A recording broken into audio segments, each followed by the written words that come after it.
Kullun fi kitabim mubin. Semuanya sudah ditulis oleh Allah dalam kitab Lauhil Mahfuz. Surat Al-An'am ayat 59 Allah juga menegaskan lagi, wa indahu mafatihul ghaibi la ya'lamuha illahu. Dan Allah memiliki kunci-kunci perkara gaib. Tidak ada yang tahu kunci-kunci perkara gaib itu kecuali Allah. Allah tahu apa yang di darat, apa yang di laut, bahkan daun yang gugur berguguran itu tahu Allah Subhanahu wa taala. Ya. Sebutir ya, habbah, sebiji yang ada di dalam kegelapan tanah. Baik biji itu basah bisa tumbuh atau biji itu kering nggak bisa tumbuh lagi, semuanya sudah ditulis dalam fi kitabim mubin, dalam kitab Lauhil Mahfuz. Sudah ditulis Pak oleh Allah Subhanahu wa taala semuanya. Surat Yunus ayat 61 kemarin sudah kita sampaikan. Wa ma takunu fi sya'nin wa ma tatlu minhu min Qur'anin wa la ta'maluna min amalin illa kunna 'alaikum syuhudan itufiduna fi. Wa ma ya'zubu ar-rabbika min mithqali dzarratin fil ardi wala fis sama'i wala asghara min dzalika wala akbar illa fi kitabim mubin. Ketika engkau wahai manusia berada dalam satu urusan, kue ngurusi sesuatu, atau kamu maca Quran, atau kamu berbuat apapun perbuatan, kami menyaksikan perbuatanmu. Allah melihat dan Allah menyuruh malaikat raqib dan atid untuk nyatat perbuatan baik, satunya menyatat perbuatan buruk. Dan kemarin sudah kita sampaikan Pak ini, besok juga tangan kita bersaksi, kaki kita bersaksi, bumi bersaksi. Masya Allah. Dan tidak ada yang tersamar, tidak ada yang tersembunyi dari pengawasan, dari penglihatan, dari pendengaran Allah Subhanahu wa ta'ala sekecil apapun di dunia dan di bumi dan di langit. Sekecil atom atau lebih kecil dari atom atau lebih besar, Allah tahu dan semuanya sudah ditulis dalam kitab Lauhil Mahfuz. Surat Al-Had ayat 70 Pak. Alam ta'lam annallaha ya'lamu ma fis samawati wal ardi inna dzalika fi kitab inna dzalika 'alallahi yasir. Tidaklah kalian mengetahui, tidaklah engkau wahai Muhammad mengetahui Allah itu maha tahu apa yang di langit dan apa yang di bumi. Apa yang Allah ketahui itu sudah ditulis dalam kitab Lauhil Mahfuz. Allah mengetahui, Allah menulis, inna dzalika 'alallahi yasir. Itu perkara yang ringan, enteng, remeh bagi Allah Subhanahu wa ta'ala. Kemudian ayat yang terakhir surat Fatir ayat 11. Wallahu khalaqakum min turabin summa min nutfatin summa ja'alakum azwaja. Wa ma tahmilu min unsa wa la tad'u illa bi ilmihi wa la yu'ammaru min mu'ammarin wa la yunqasu min umurihi illa fi kitab inna dzalika 'alallahi yasir. Sesungguhnya Allah Subhanahu wa ta'ala menciptakan kalian aslinya bapak kalian dari tanah. Kemudian Allah menciptakan turunannya Adam, kita ini dari air sperma nutfah. Kemudian Allah menjadikan kita berpasang-pasang, ada laki, ada perempuan. Dan Allah Subhanahu wa ta'ala tahu apa yang di dalam rahim seorang wanita. Allah tahu Pak, mbuh lanang, mbuh wedok, Allah tahu. Dan Allah tahu apa yang akan nanti dilahirkan oleh seorang wanita, Allah tahu. Semuanya Allah tahu.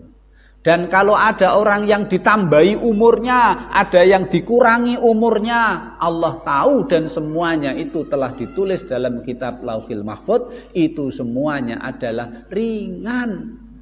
mudah, enteng bagi Allah Subhanahu wa ta'ala. Ya. Kapan Pak Allah menciptakan semua yang Allah ketahui? Dalam kitab Lauhil Mahfuz, ya. Yaitu sebelum Allah menciptakan langit dan bumi selama 500 tahun. Sebuah hadis diriwayatkan oleh Imam Abu Dawud dari sahabat Ubadah bin Somit. Hadisnya dinyatakan oleh peneliti hadis Al-Albani hadisnya sahih. Rasul sallallahu alaihi wasallam bersabda, "Inna awwala ma khalaqallahul qalam." Yang pertama kali diciptakan oleh Allah adalah pulpen atau pena.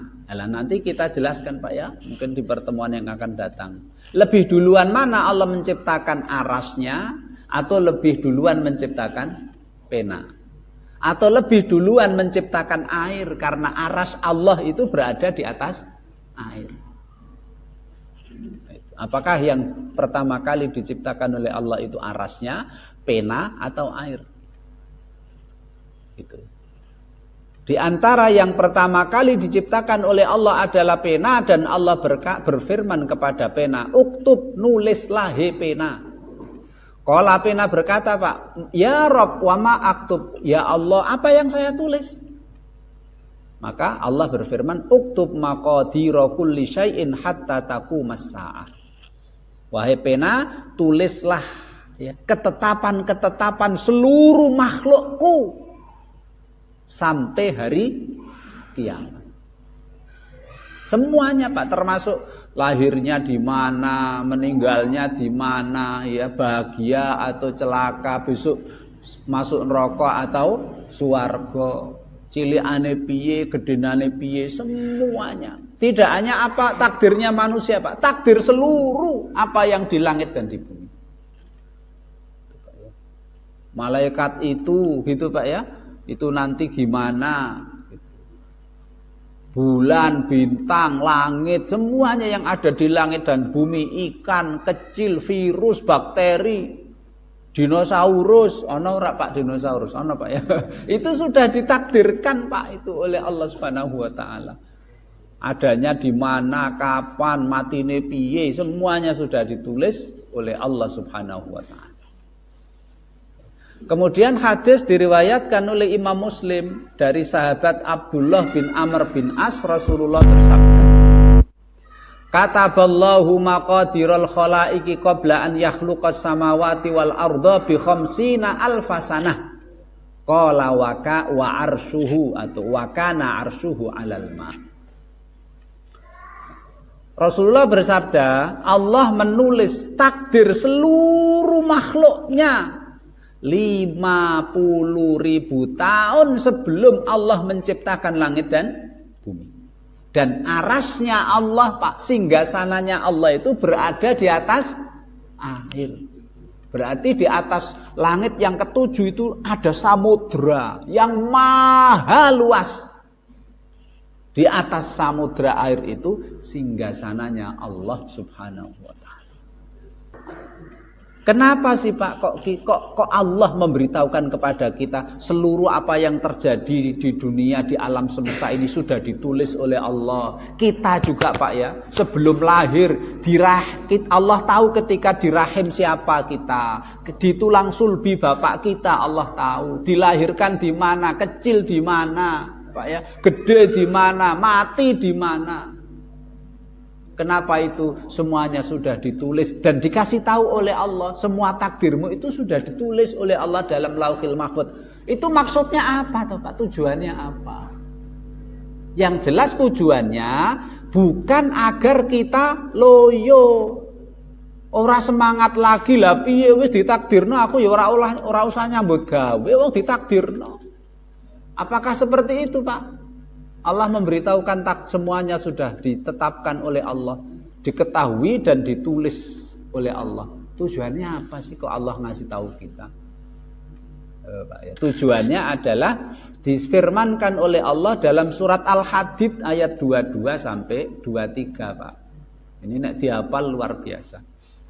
Ma asaba min musibatin fil ardi wala fi anfusikum illa fi kitabim min qabli an nabra'aha inna dzalika 'alallahi yasir.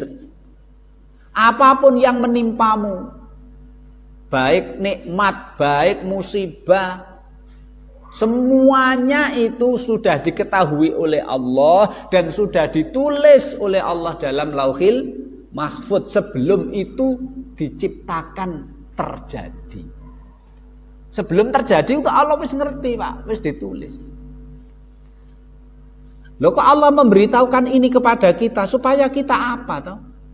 Likaila taksau ala ma fatahu wa ala ma fatakum wa la tafrahu bima atakum wallahu la yuhibbu kulla mukhtalin fakhur. Supaya Pak, kalau kita itu seandainya pengen sesuatu, pengen selamat ternyata enggak selamat. Pengen badi ternyata malah tuno. Pengen anak lanang ternyata anake wedok, pengen anak wedok ternyata anake lanang. Jadi seandainya kita menginginkan sesuatu ternyata Allah tidak memberikan keinginan kita itu, jangan putus asa. Nggak usah sedih, nggak usah terus putus asa, sudah nggak bisa berusaha lagi, seakan-akan segala-galanya itu sudah hancur binasa. Ndak. Wis bubar Pakne, wis remuk kabeh, ndak. Supaya kita nggak putus asa, Pak. Ngapain kita putus asa? Itu sudah ditakdirkan oleh Allah, sudah ditulis kok. Sebaliknya kalau kita Pak mendapatkan sesuatu yang kita inginkan, pengen anake wedok, wedok tenan, Pak. Pengen anake lanang, lanang tenan. Pengen batine weh. Masya Allah. Pengen tuku omah, keturutan. Pengen tuku kendaraan, keturutan. Pengen tuku apa-apa, keturutan. Kalau seperti itu, wala tafrahu, jangan sombong, jangan membanggakan diri. Aja umuk. Itu semuanya sudah diketahui oleh Allah, terus ditulis di dalam Lauhil Mahfuz dan dikehendaki oleh Allah untuk terjadi. Kalau Allah tidak menghendaki, tidak akan terwujud, Pak. Nah itulah, sehingga kita hidup itu nanti ya nek susah ya ora putus asa, nek seneng ya ora kebangetan, lupa segala-galanya, lupa diri. Supaya enggak begitu, Pak. Maka sedikit saya sampaikan, Pak. Apa hukumnya? Ini Pak, apa hukumnya orang yang tidak percaya kalau Allah itu sudah mengetahui dan sudah menulis dalam Lauhil Mahfuz? Apa hukumnya orang yang tidak percaya? Dia mengatakan Allah itu urung ngerti apa-apa dan Allah itu tidak menulis takdir di dalam Lauhil Mahfuz. Hukumnya apa, Pak? Maka seorang imam namanya Imam Samsuddin As-Safarini, ya, dalam kitab beliau yang bernama Lawamiul Anwar Al-Bahiyah Wasawatiul Asror Al-Athariyah. Jangan buku panjang, Pak. Beliau mengatakan, Pak, dulu ada Pak kelompok seperti itu, tidak percaya kalau Allah itu sudah tahu takdir seluruh makhluknya. Dia tidak percaya kalau Allah sudah menulis takdir itu dalam Lauhil Mahfuz. Kelompok siapa itu, Pak? Namanya kelompok Qadariyah. Qadariyah itu tidak percaya takdir, tidak percaya kalau semuanya sudah ditakdirkan oleh Allah. Dia nggak percaya, Pak. Katanya kalau semuanya ditakdirkan berarti Allah dolim dong sama kita. Kita kalau begitu kita kayak wayang kulit dong. Kita nggak bisa berusaha, nggak punya pilihan karena sudah ditakdirkan dan kita harus sesuai takdir. Kalau gitu Allah dolim dong. Akhirnya dia mengingkari takdir, Pak. Nah, orang-orang yang mengingkari takdir Allah itu belum mengetahui takdir manusia. Allah tidak menulis takdir manusia dalam kitab Lauhil Mahfuz. Ya. Maka imam-imam besar zaman dulu, Pak, kata beliau ini, Imam Malik, Imam Syafi'i, Imam Ahmad, itu mengatakan wong iku kafir. Sudah rusak, batal 2 kalimat syahadatnya, sudah keluar dari agama Islam. Nggak percaya. Kalau Allah mengetahui takdir makhluknya dan Allah mencatat takdir makhluknya dalam kitab Lauhil Mahfuz, kafir, keluar dari Islam. Lah terus bagaimana Ustadz? Lah kok ditakdirkan? Lah iya, memang semuanya ditakdirkan. Allah mentakdirkan, tapi Allah memberikan kita hak untuk memilih. Ada Pak? Allah mentakdirkan, tapi Allah memberi kita hak untuk memilih. Sekarang saya tanya, Pak. Memang semuanya ditakdirkan. Tapi seandainya saat ini kita milih sholat, iso ora, Pak? Iso. Seandainya sekarang kita milih aku ra sholat, iso tidak? Iso. Manusia bebas memilih. Wahadainahun najdain.